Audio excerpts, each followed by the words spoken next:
Muito obrigada. Boa tarde a todos. Satisfação estar aqui com vocês.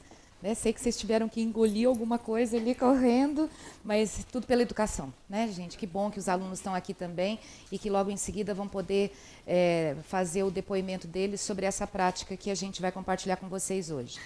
Bom, quando a gente fala em assembleia, nós temos que partir do princípio de um dos autores que defende essa prática, que tem a assembleia como um momento, primeiro, institucional, e isso significa que não pode ser uma ação isolada. Então não pode acontecer de só um professor desenvolver? Pode, mas o efeito que isso causa é muito menor do que se houver uma institucionalização dessa prática, né? Então é um momento institucional da palavra e do diálogo, ou seja, é um momento em que há muito mais a finalidade da gente desenvolver aquilo que é tão difícil hoje em dia, que é o exercício do diálogo, o exercício da escuta, né, o exercício da palavra respeitosa, do que propriamente de procurar soluções para todos os problemas. Isso é importante a gente já pensar desde o início, para não ter a ideia de que, por meio da Assembleia, nós vamos solucionar todos os problemas da escola.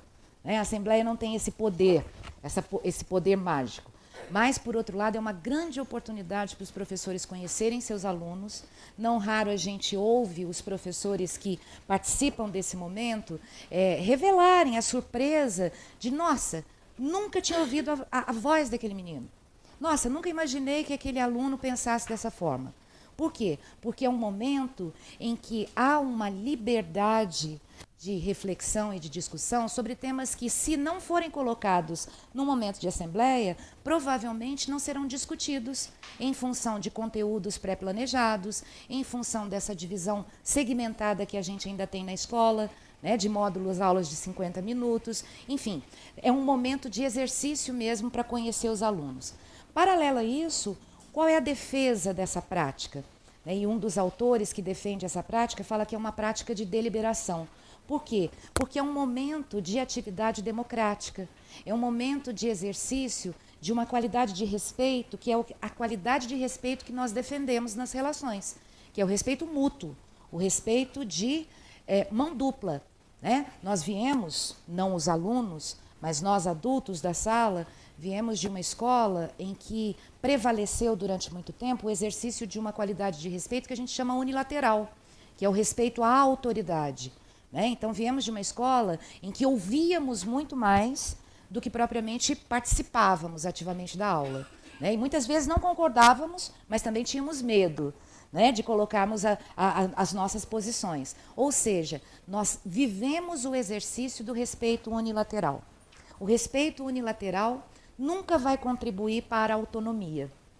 Então, a ideia da Assembleia é o exercício do princípio do respeito mútuo, exatamente para garantir a possibilidade do avanço para a autonomia, né? Autonomia moral, intelectual, etc. E aí, o que a gente tem como possibilidade de ação quando a gente adota essa prática na instituição? Primeiro, o diálogo, né? O diálogo raro e difícil. E outra coisa que é extremamente complexa, embora a gente ache, né, quem trabalha com Fundamental 2 e médio, normalmente pensa que o aluno já está preparado para o debate, para o diálogo. E se esquece que existem habilidades extremamente sutis que precisam ser trabalhadas sempre. A da escuta, por exemplo. Né? Não raro os professores reclamam muito disso. Os alunos não sabem escutar, todo mundo fala ao mesmo tempo. Quando a gente tem a prática da assembleia docente, a gente vê o quanto essas habilidades de turno de fala e de escuta respeitosa são difíceis até para nós. Né? Aliás, como adulto é muito mais difícil. Um corta a fala do outro, né? Mesmo que não se manifeste verbalmente de maneira contrária à ideia do outro, mas faz caras e bocas, ou seja, tem uma manifestação desrespeitosa para a ideia do outro. Então, a ideia da Assembleia é promover uma ação que vá ao encontro exatamente do desenvolvimento dessas habilidades. Tá? Da escuta, da fala respeitosa, da reflexão sobre diferentes pontos de vista, sobre questões que nem sempre são tratadas na escola, elaboração de propostas e uma elaboração coletiva, porque uma vez que eu abro a palavra para todos, eu preciso acolher, não acatar, mas acolher não é? E a elaboração coletiva, ela passa pelo acolhimento das ideias de todos e amplia a possibilidade dos nossos meninos e meninas começarem a coordenar cada vez mais diferentes pontos de vista. Né? Hoje a gente vive um momento histórico em que há uma tendência muito grande de radicalismo. Nós estamos vivendo um momento caótico. Né, para pensar num ser humano mais justo e autônomo, esse não é o melhor momento, em que há um índice de intolerância muito grande. E a intolerância é o quê? É você não conseguir olhar para a situação senão pela própria perspectiva. É você querer levar a ferro e a fogo a sua palavra. A Assembleia possibilita que você comece a ouvir diferentes perspectivas, estabeleça relações e possa abrir mão daquela que era sua inicialmente. Né? Esse é um exercício. E o respeito à diversidade acima de tudo. E aí, o que nós temos? Nós não temos somente a assembleia de classe, que é aquela que a gente vai falar um pouquinho mais detalhadamente. Né? O que nós temos, na verdade, são diferentes tipos de assembleia nesse nível nesse campo, nesse cenário estudantil. Então, eu vou falar das 3 últimas, porque depois a gente aprofunda um pouquinho mais na de classe. Então, o que é assembleia de nível? De nível segmento, são encontros de representantes que estão nos mesmos anos escolares, no mesmo segmento, né, e que vão tratar de temas, de assuntos, de desafios, de trabalhos que pertencem àquele segmento. Tá? Por outro lado, nós temos a assembleia de escola, que aí é um momento em que os representantes dos diversos segmentos da escola, tanto dos funcionários, quanto dos alunos, quanto de famílias, estarão representados para tratar também de assuntos que sejam do âmbito coletivo, né, que sejam do âmbito da instituição. E temos a Assembleia de Docentes, né, que é um momento necessário, muito necessário, que é exclusivo de quem trabalha de fato com a docência, diretamente ligado à docência. Pode ter a participação da coordenação, da direção da escola? Claro, se a gente partir do ponto de vista que as pessoas estão nessa função, mas em princípio são docentes, quer dizer, estão nesse universo, e partindo do princípio que naquele universo da Assembleia Docente, nem a equipe gestora, nem um professor tem uma hierarquia, vamos dizer assim, um desequilíbrio de poder. Ali todos somos pares, tá? Quer dizer, em algumas instituições, há sempre o debate de permitir ou não a presença dos gestores. E quando há esse embate, a gente já percebe qual é o modelo de gestão. Quer dizer, a gestão parece-me muito centralizada para você permitir ou não a presença. Quer dizer, a presença da gestão nesse momento inibe. Né? Então, quando eu ouço debates dessa natureza em algumas instituições, eu já levanto a hipótese de que modelo de gestão que está presente, né? Para que os professores não queiram a presença da gestão nesse momento. E aí, o que nós temos? Se a possibilidade da instituição implantar essas diversas assembleias, nós teremos um cenário muito propício para essa prática democrática. Por quê? Vai ampliando a assembleia de classe, de segmento, de escola e de docente. Quer dizer, o diálogo daquilo tudo que vem sendo discutido no micro da sala de aula até o macro da escola vai sendo alinhavado. Então, a possibilidade de um trabalho de fato coletivo é muito maior. Né? Mas é sempre recomendável que a gente comece aos poucos.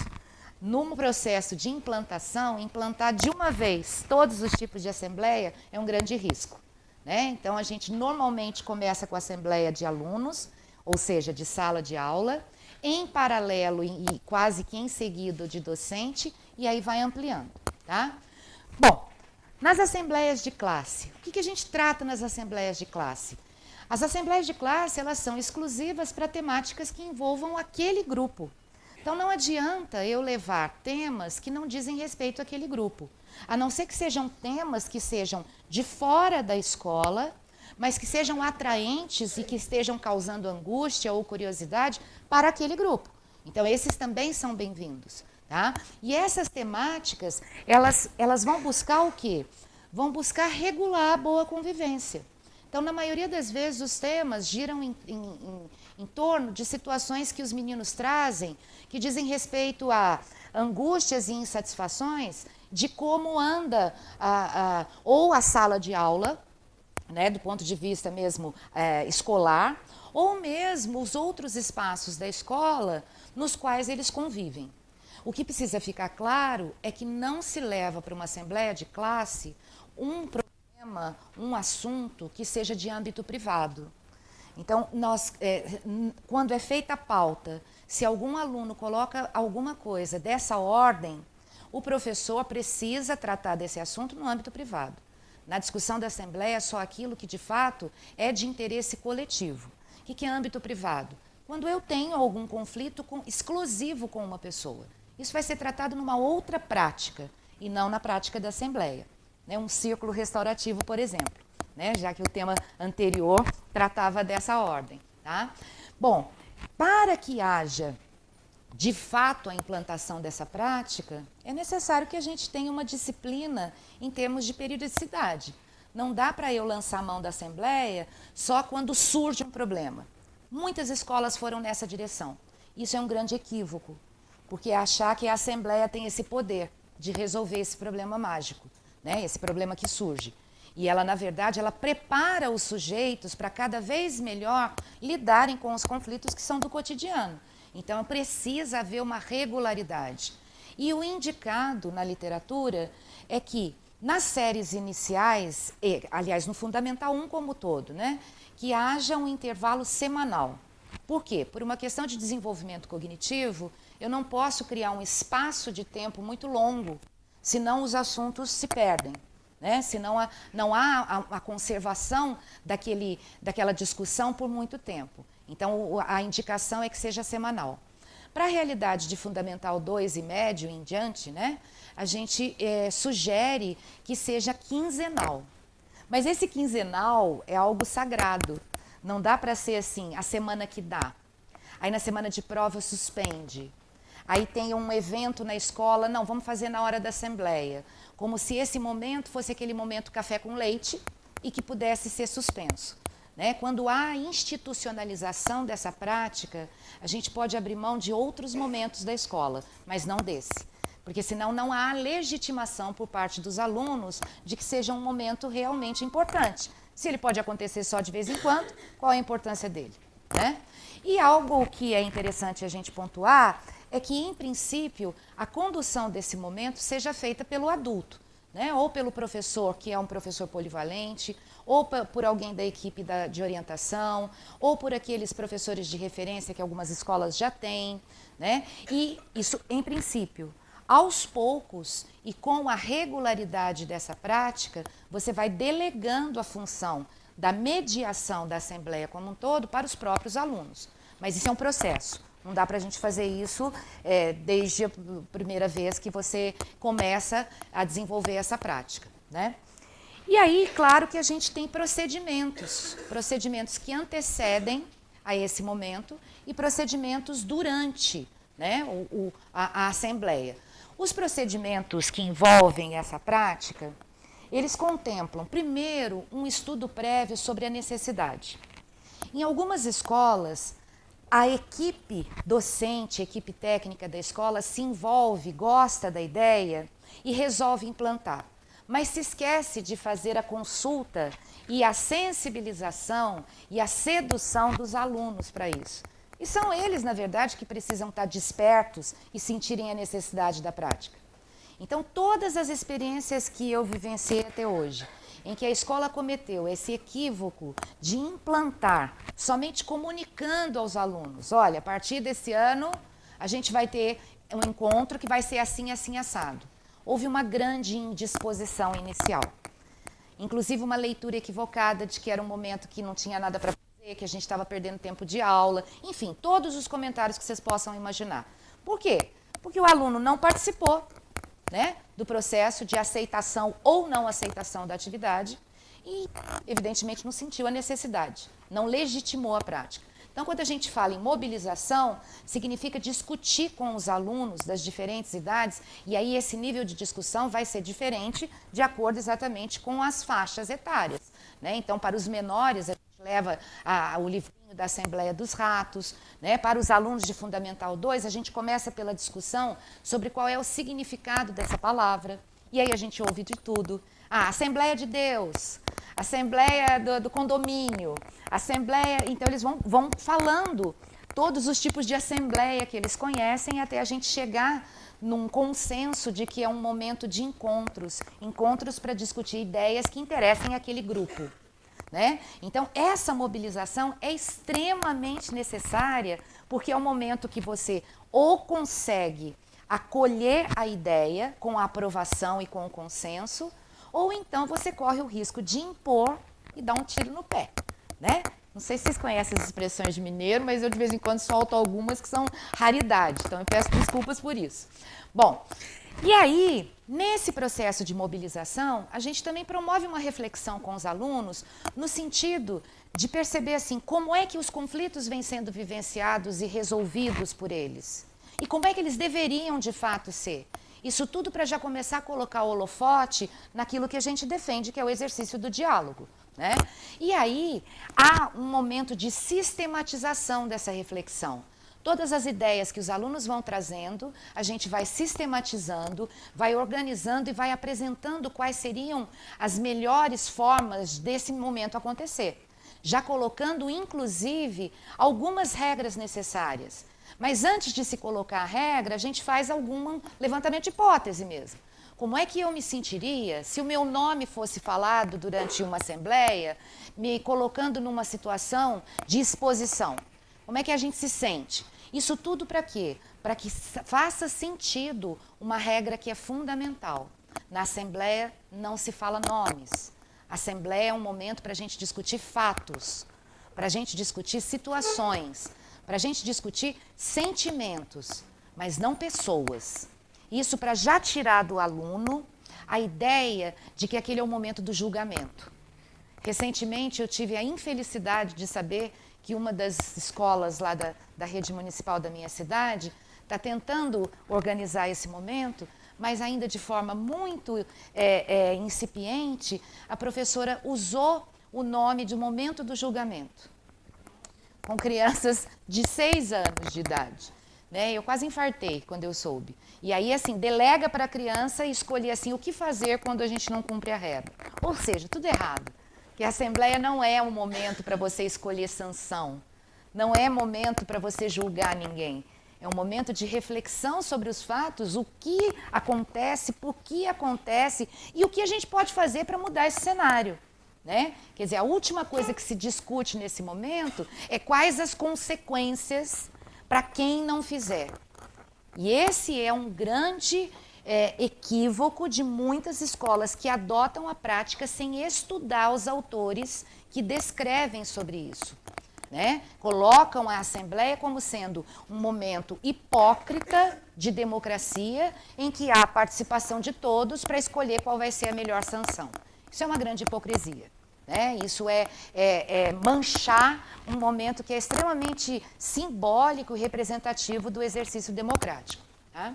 Bom, isso eu já disse para vocês, não levantem expectativa nos alunos de que nós vamos resolver todos os problemas da escola na Assembleia. Não, nós podemos discutir todos eles, mas a resolução deles nem sempre é possível. Né? Muitos problemas que às vezes são colocados, são discutidos, a gente reflete, a gente comenta, mas não há o que fazer. Por quê? Porque não é daquela instância da escola. São situações que se referem a uma instância superior. E aí a gente pode pensar sobre, levantar hipóteses, mas não tem efetivamente algo que você possa fazer para resolver. Então não adianta criar essa ideia fantástica de que tudo vai ser resolvido por meio da Assembleia. Tá? Outro dado importante que também foi colocado, se há necessidade de se manter essa periodicidade da Assembleia, é necessário que ela seja prevista no calendário. Né? Então, assim, em geral, as escolas, quando fazem a distribuição das aulas no começo do ano, os professores que coordenarão as assembleias, eles já elencam quais serão as aulas. Na escola onde eu trabalhei durante muito tempo, e a primeira em que eu implantei as assembleias, a gente dava, inclusive, para os alunos o calendário. Então, os alunos sabiam quais os dias, né? E esse calendário de assembleia era distribuído para todas as escolas, para que a gente pudesse manter e preservar aquele momento. Nós colocávamos, inclusive, a plaquinha na porta do lado de fora, em assembleia. Então, se alguém tivesse que dar algum recado, aquilo que a gente sabe que acontece na escola, que a todo momento a gente tem interrupções, né? Isso é a rotina da escola. Quando chegava na porta e estava lá em assembleia, deixava para outro momento. Por quê? Porque é um momento que precisa estar sendo dedicado para aquilo mesmo, né?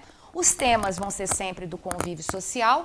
E é muito interessante o professor que está iniciando nessa prática saber que não adianta ficar gastando tempo com situações que não são negociáveis. Me lembro uma vez que os alunos mandaram me chamar, né, me convidaram para participar de uma assembleia, era uma turma de 8º ano. Por quê? Porque eles queriam que o recreio durasse mais. Ah, lá, os alunos até riem porque todos eles querem.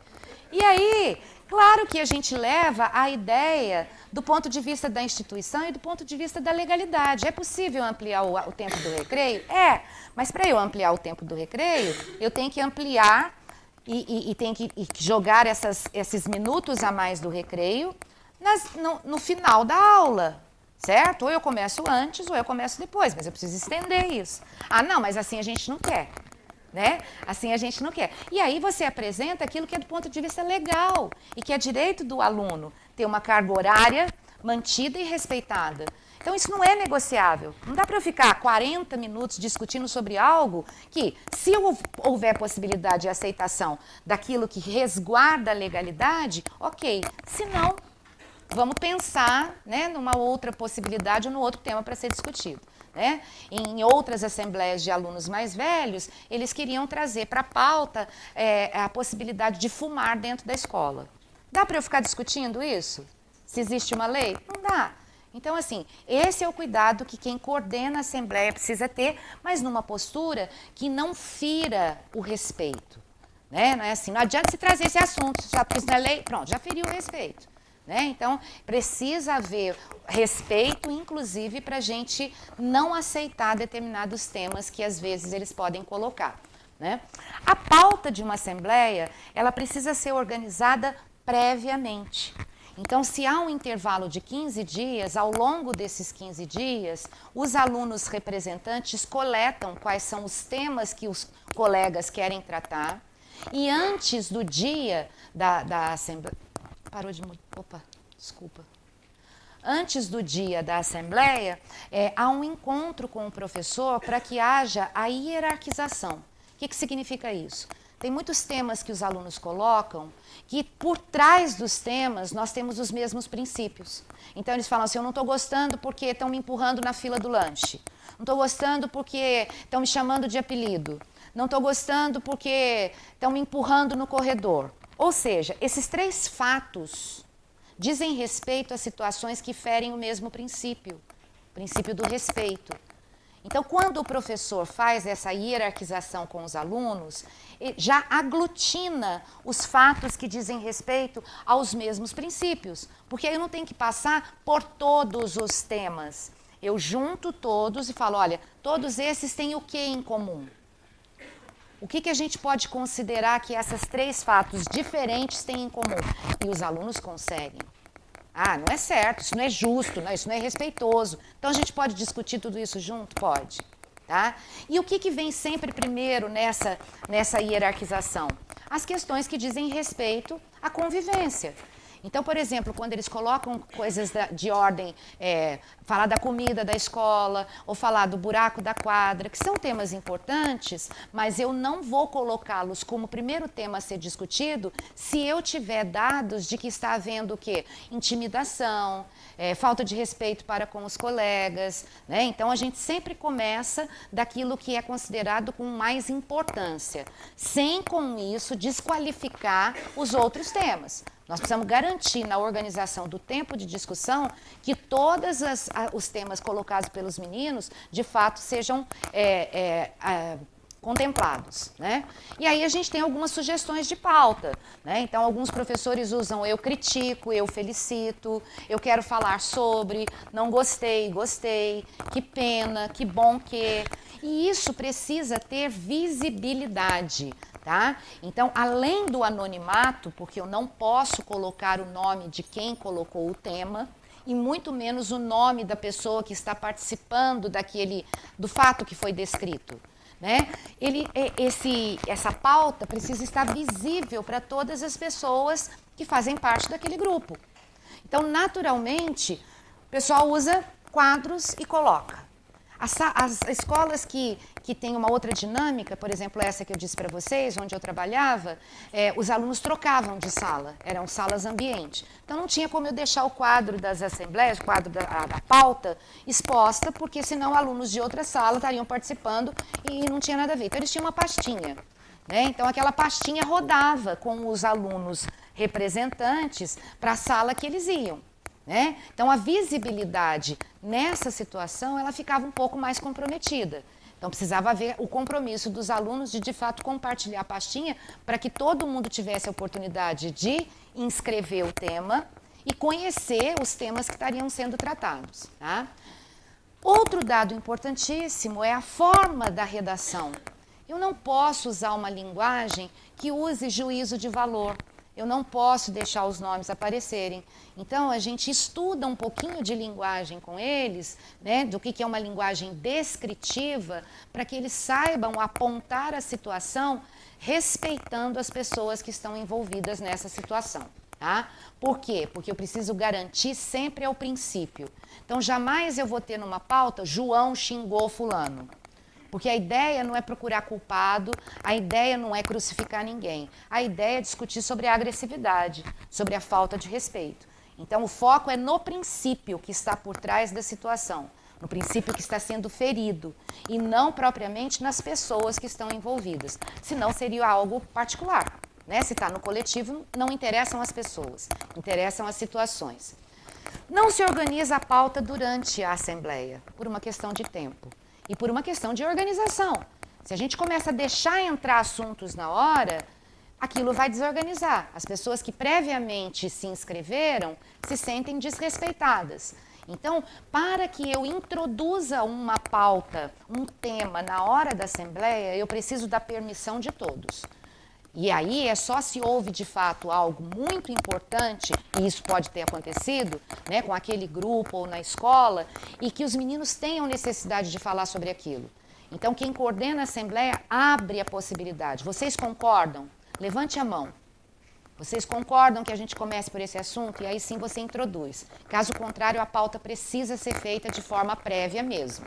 Né? E aí, da forma como eu falei para vocês, com a hierarquização, com 15 dias antes. A minha fala, às vezes, não acompanha os slides, mas os slides vão estar disponíveis para vocês. Né? Bom, outra coisa importante é que, na condução do processo, além do professor que no início faz a mediação, a gente tem um processo, quando você faz aquele processo de mobilização, você diz que precisa da ajuda dos alunos e da participação dos alunos. E aí a gente busca coletivamente qual a forma de escolha. Na maioria das vezes eles sugerem a votação. Tá? Pouquíssimas vezes eu participei de um momento em que houve a adesão só, não, eu quero, vocês concordam? Não. Sempre tem mais de um, mais de dois, mais de três que querem ser os representantes, que querem agir como coordenadores, co-coordenadores da Assembleia, e aí a gente parte para a votação. Só que os representantes, eles precisam ser mudados para que todos tenham a oportunidade de exercer essa função. Então, assim, o tempo de duração da permanência desses representantes é variável. Então, a gente sugere que pelo menos um mês, porque em um mês, numa Assembleia de Fundamental 2, que é quinzenal, eles terão conduzido 2 sessões. Não é? Então, algumas escolas optam por bimestral, de fazer a troca dos representantes. Aí fica a critério da escola. O importante é que haja um rodízio. E qual é a função desses alunos?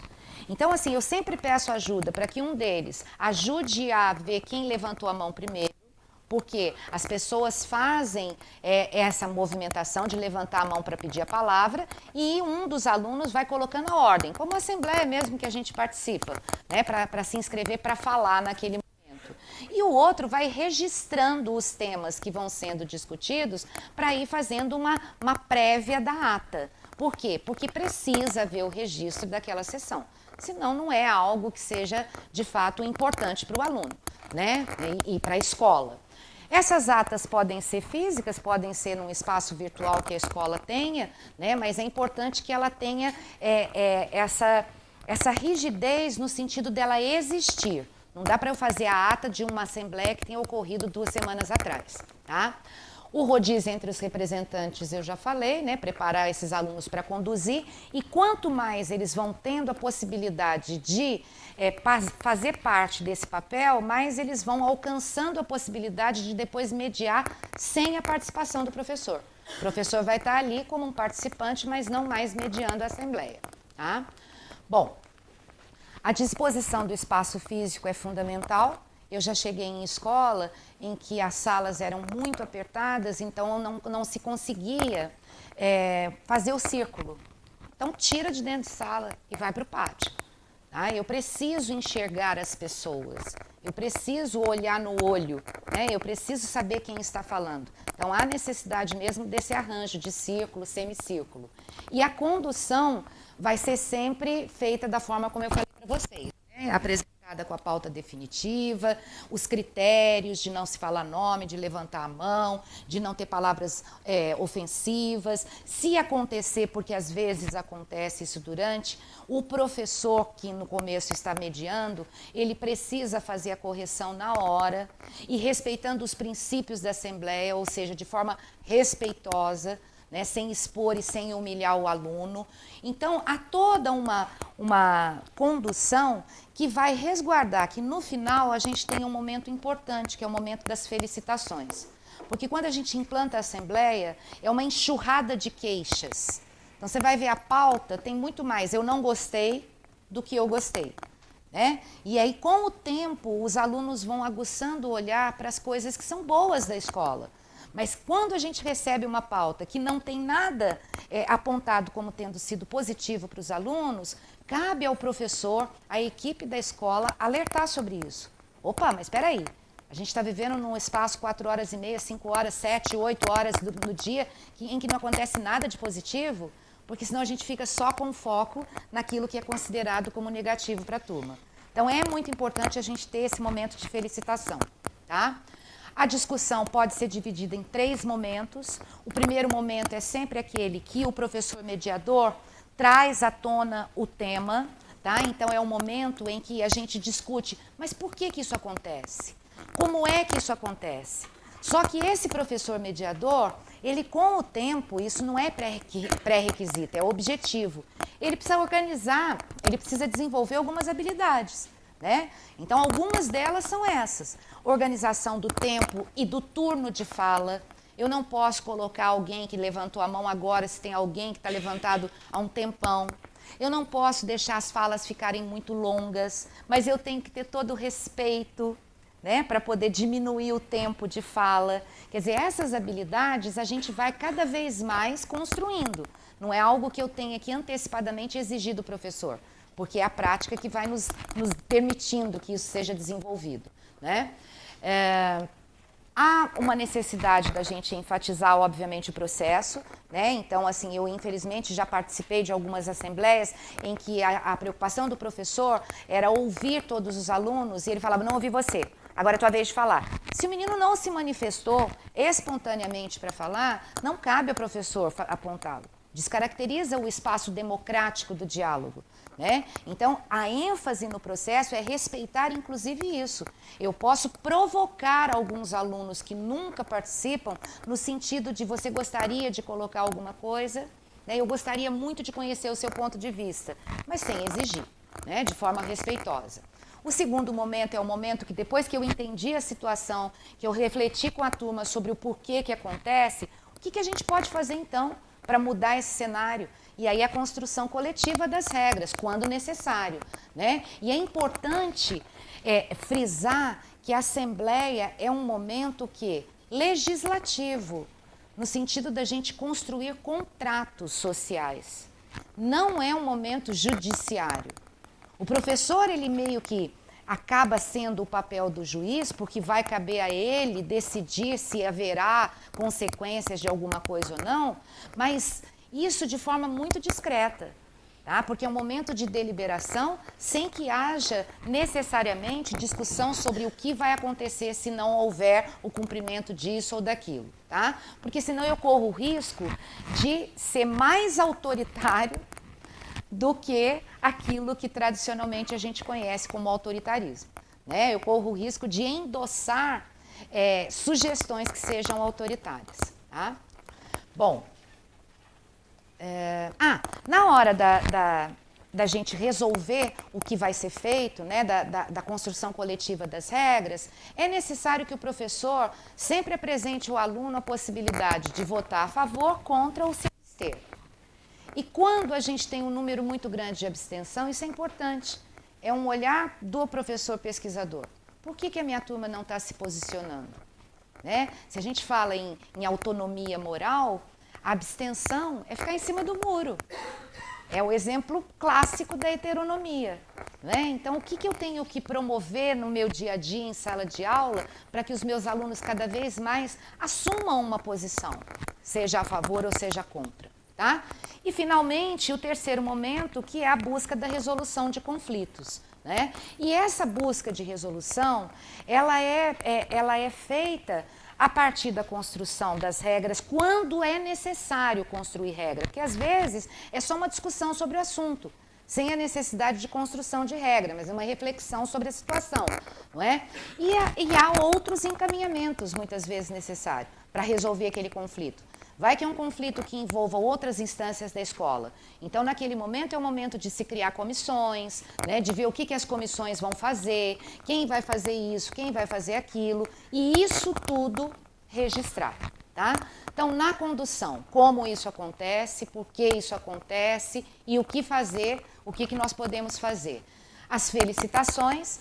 Né, as felicitações eu deixo para o final, mas eu preciso colocar um tempo para dar holofote para as coisas que os meninos apontaram como positivas. E se eles não apontaram, nós, adultos da escola, precisamos elencar alguns aspectos. Né? E vamos, assim, questionar sempre se alguém mais gostaria de se manifestar.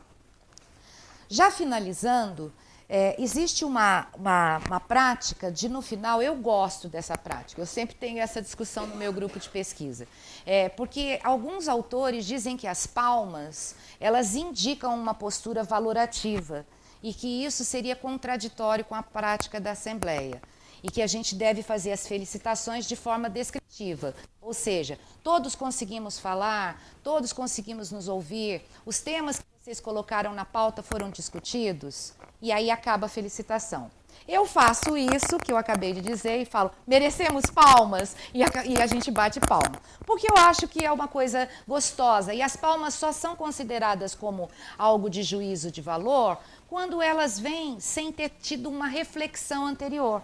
Se você descreve aquilo que é merecedor de felicitações, não há problema nenhum você introduzir as palmas. Mas isso são questões pessoais. Eu faço dessa forma. Gosto de fazer, eles saem assim, bem para cima daquele momento, a gente gosta, percebe que há uma energia boa nesse momento.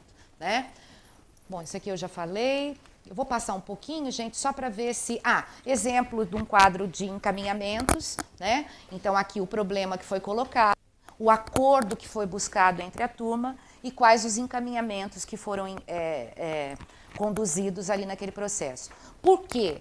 A Assembleia, como prática, vai se esvaziar se nós não tivermos essa organização e se nós não tivermos a responsabilidade de acompanhar esse processo. Então, se houve ali a formação de comissão, ao longo da semana, ao longo do intervalo até o próximo encontro, o professor mediador precisa de vez em quando perguntar, e aí, vocês já foram conversar com fulano? Vocês estão precisando de alguma ajuda? Como é que está o encaminhamento combinado? Isso é necessário, porque quando a gente retoma na Assembleia seguinte e nada foi feito, a legitimidade vai se fragilizando. Né? Por que então acontecer aquele momento? Cuidado com a escrita, para a gente não expor nenhum aluno. Né? Alguns aspectos são necessários no sentido de tomar cuidado com a pauta. Se eu, professor, vejo lá na pauta uma fala desse tipo, não tenho amigos, não vai ser a Assembleia que vai resolver isso. Mas essa é uma grande pista para a escola rever as suas práticas no sentido de incluir todos os sujeitos. Ele está pedindo ajuda explicitamente, mas esse não é um tema que deva ser discutido em Assembleia, porque é de âmbito privado. Tá? O objetivo maior sempre é persuadir e ser persuadido. Sempre preferir o consenso. Por quê? Pela votação, muitas vezes, a gente se depara com grupos que são muito autoritários. É importante a gente colocar o a favor, o contra, a abstenção? Mas se houver o consenso de alguma ideia, sempre muito melhor, tá? Sempre muito melhor. E claro que a gente vai buscar sempre a forma mais adequada de canalizar as discordâncias, né? É isso que a gente precisa fazer com os nossos alunos. Aqui vem algumas dicas do que deve ser evitado, né? Porque isso deve ser evitado em qualquer situação, não só nas assembleias escolares, que é não interromper, ter uma postura de intimidação, etc. e tal. E também os desafios, né, gente? Quais os grandes desafios para a escola? Eu sei que os alunos vão colocar e os professores vão colocar, mas, em geral, a questão da alteração dos horários, a formação do círculo, se eu tenho problema de espaço físico, o exercício de fala e da escuta.